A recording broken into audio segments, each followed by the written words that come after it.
Tahukah Anda bahwa pernah terjadi peristiwa di dunia Islam di mana negara memaksa para ulama untuk menyatakan bahwa Al-Quran adalah makhluk, yang menolak dipenjara, disiksa, bahkan terancam dibunuh. Salah satu korban utama dari peristiwa itu adalah Imam Ahmad bin Hambal, pendiri mazhab Hambali. Tapi menariknya, ada juga ulama besar seperti Imam Syafi'i yang bisa lolos, bukan karena kompromi, tapi karena kecerdasan berdiplomasi. Itulah kisah yang penuh hikmah dari masa kekhalifahan Abbasiyah. Assalamualaikum warahmatullahi wabarakatuh. Jumpa lagi dengan Mbah Mun Ajat yang mengampu sebuah channel tasawuf dalam perspektif ilmiah eksakta. Bahasan kali ini merupakan sebuah kisah yang penuh dramatis dan berlangsung amat lama, yaitu tentang kedudukan Al-Quran.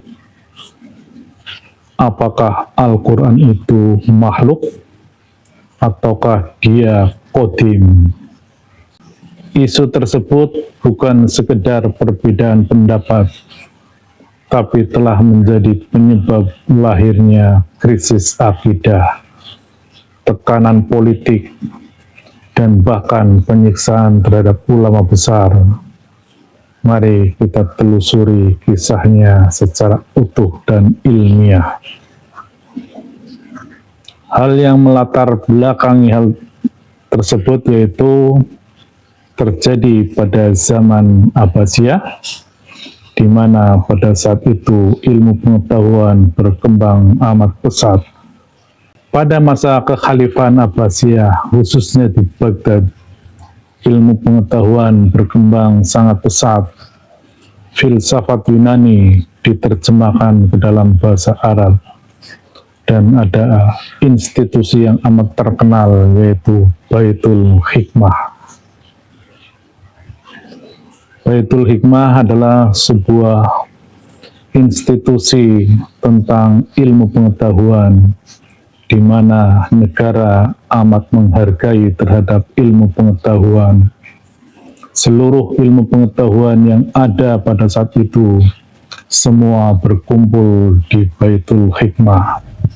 Bahkan filsafat barat, khususnya aliran paripatetik dari Aristoteles, pun menjadi salah satu rujukan utamanya.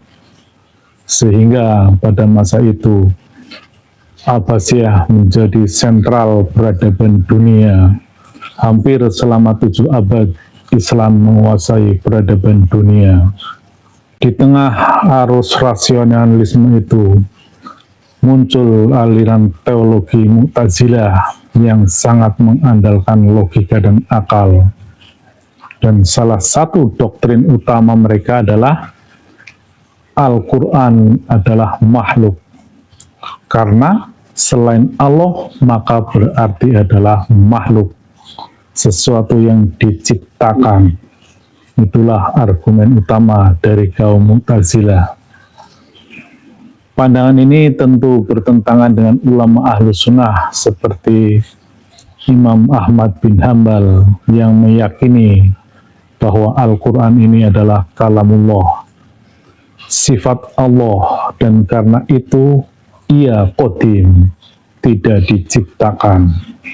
Selanjutnya dapat kami jelaskan bahwa peristiwa tersebut dikenal dengan mihnah, yaitu pemaksaan negara atas sebuah akidah. Pada masa Khalifah Al-Ma'mun memaksakan doktrin Mu'tazilah kepada seluruh umat Islam melalui kebijakan yang disebut dengan mihnah.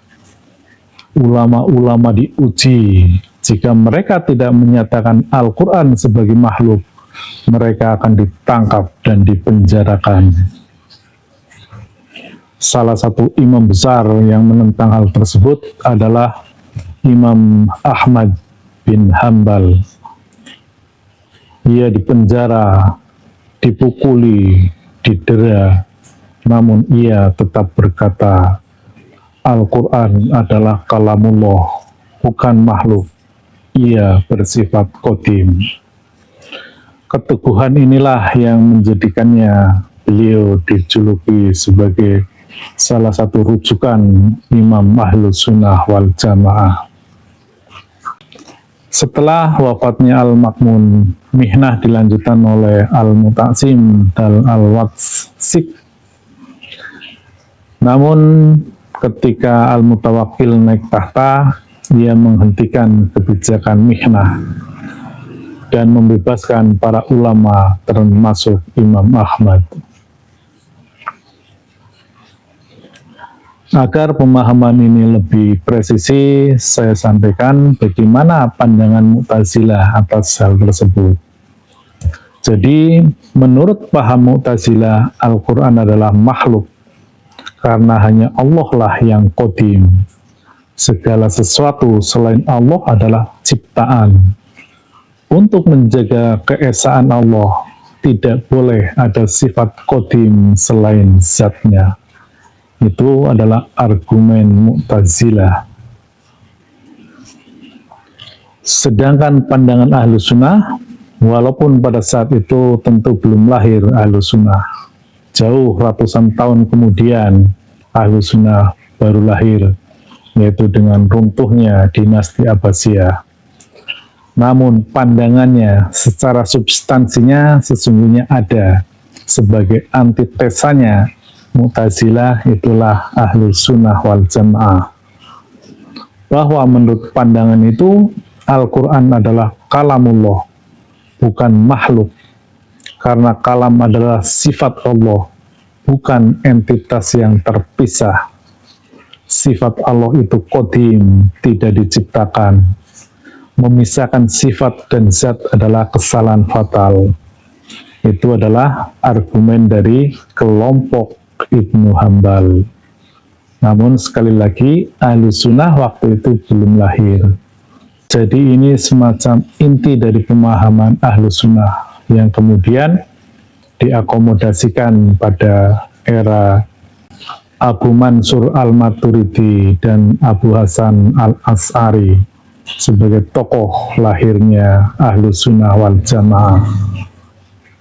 Pemirsa dimanapun berada, baiklah kami mencoba memberikan review sekaligus pemahaman dalam perspektif tasawufnya.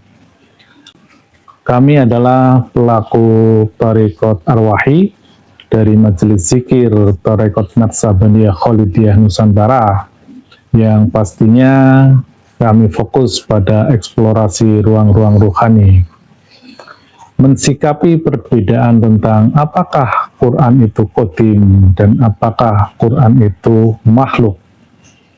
Ini sesungguhnya tidaklah sulit membedakan itu. Namun ketika pemahaman kita, pijakan berpikir kita secara dikotomis, benar salah, hitam dan putih, maka pasti akan terjadi perdebatan. Dan itu artinya adalah sebuah pemahaman di alam realitas, pemahaman sebatas akal rasional. Jadi, karena pemahaman akal rasional, dia dibatasi oleh sudut pandang, dibatasi oleh ruang dan waktu, berdasarkan perspektif. Singkatnya, perbedaan di alam realitas di dunia ini sifatnya adalah horizontal. Dia terkotak-kotak. Setiap ada pendapat, pasti ada antitesanya, ada pendapat yang lain. Tidak mungkin terjadi satu pendapat. Karena itu sifatnya horizontal. Dia dipengaruhi oleh ruang dan waktu. Berbeda dengan ilmu qadim, ilmu rohani. Pemahaman dalam perspektif ruhani sifatnya adalah vertikal, sehingga tidak ada perbedaan dan tidak dipengaruhi oleh ruang dan waktu karena sifatnya qadim. Siapapun ketika masuk dalam perspektif qadim, yang ada hanyalah pendapat yang satu, jalan yang satu. Dia bisa berbeda hanya sebatas makomnya. Semisal seseorang berpendapat A, maka kemungkinan yang terjadi adalah A aksen, A double aksen, A triple aksen. Karena itu sifatnya makom, sifatnya hierarkis, sifatnya vertikal. Karena itu jalan yang sama. Itulah yang membedakan antara pemahaman di level rasional, di level alam materi, dengan alam qadim, alam rohani. Para pemirsa dimanapun berada, memahami perbedaan pendapat tentang apakah Quran itu qadim dan apakah Quran itu makhluk yang terjadi di era Abbasiyah, yang telah menghasilkan sebuah konflik yang berkepanjangan. Banyak sekali ulama-ulama yang menjadi korban pada saat itu. Dalam perspektif tasawuf, menjelaskan hal tersebut adalah sesuatu yang biasa-biasa saja. Itu adalah perdebatan dimensional. Semuanya bisa benar, semuanya bisa salah, tergantung di dimensi mana kita menyatakan hal tersebut. Ketika kita menyatakan kalamullah adalah kalam Allah, itu bagian dari sifat Allah, itu bagian dari af'al Allah. Ketika itu berada di alam maha qadim, maka sesungguhnya itu sesuatu yang tidak bisa diketahui. Dia tidak terdefinisi dan dia tidak terdeskripsi. Sehingga tidak mungkin kita mendiskusikan kalamullah pada perspektif itu. Kalamullah di alam maha qadim tidak mungkin bisa didiskusikan. Selanjutnya Allah menurunkan derajatnya. Kalamullah turun menjadi kalam qadim. Bentuknya adalah cahaya atau partikel gelombang. Kalamullah dalam bentuk cahaya sudah bisa dikenali oleh hamba-hamba yang disucikan ruhaniyahnya. Sebagaimana Al-Waqi'ah 78 dan 79. Al-Quran terpelihara di Lauh Mahfuz dan tidak ada seorang pun yang bisa menyentuhnya kecuali hamba-hamba yang disucikan. Jadi sudah jelas Al-Quran di Lauh Mahfuz sifatnya qadim. Namun pada level tersebut sudah bisa dibaca oleh hamba-hamba yang ruhaniyahnya disucikan. Itulah para penerima pewahyuan. Kita mengenal ada Nabi Musa, Nabi Daud, Nabi Isa, dan Nabi Muhammad. Beliau adalah pribadi-pribadi yang mampu menyentuh kalam qadim, mampu membaca kalam qadim, atau lebih tepatnya dibacakan kalam qadim oleh Allah Subhanahu wa Ta'ala. Dan kemudian mewujud di alam realitas ini menjadi Taurat, Zabur, Injil, dan Al-Quran. Bahkan sampai hari ini, Allah masih memperkenankan hamba-hamba yang disucikan ruhaniyahnya untuk dibacakan kalam qadim tersebut. Jadi sudah jelas sampai di sini. Kemudian kalamullah mewujud di alam realitas ini, di dunia ini, menjadi perkataan manusia.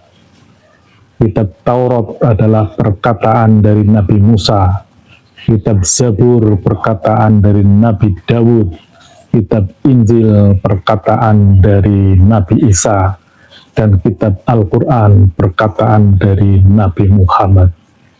Tidak mungkin malaikat berbicara di alam realitas di dunia ini. Tidak mungkin Allah berbicara di alam realitas di dunia ini. Allah mempunyai sistem, dan sistem itu amat rasional. Saudara pemirsa dimanapun berada, jadi jelaslah dalam perspektif tasawuf, dalam ilmu yang kami pelajari, memahami kalamullah, ternyata sifatnya gradatif. Kalamullah ketika berada di alam ketuhanan, maka sifatnya ia maha qadim, tidak terdefinisi dan tidak terdeskripsi. Jangankan dikenali, didiskusikan saja tidak akan mampu menjangkaunya. Kemudian kalamullah di alam qadim namanya adalah kalam qadim. Di situ bentuknya adalah cahaya, nur atau partikel gelombang. Kemudian kalamullah di alam realitas ini adalah menjadi kalam atau perkataan manusia. Dia bisa dikenali, bisa ditransfer, bisa dirubah menjadi bentuk perkataan, menjadi bentuk tulisan, bisa dicetak, bisa direkam, bisa dimasalisasi, bisa diduplikasi, karena ia terikat dengan hukum-hukum sunatullah. Itulah kalamullah di alam nyata, di alam materi, di alam dunia ini. Demikianlah yang dapat kami sampaikan. Seandainya ilmu ini disampaikan di masa dinasti Abbasiyah, tentu pertentangan itu, perseteruan itu tidak pernah terjadi. Dan juga kami menghimbau kepada seluruh umat di dunia ini saat ini, sudah semestinya lah kita beragama secara lebih rasional. Kita memahami hal-hal yang sifatnya universal, karena Allah menurunkan agama itu untuk semesta, bahkan tidak hanya untuk manusia, tetapi untuk mengatur semesta ini, sehingga pastilah sifatnya universal. Dia adalah rahmatan lil alamin. Demikian, illahi anta maksudi waridho kamatlubi. Assalamualaikum warahmatullahi wabarakatuh.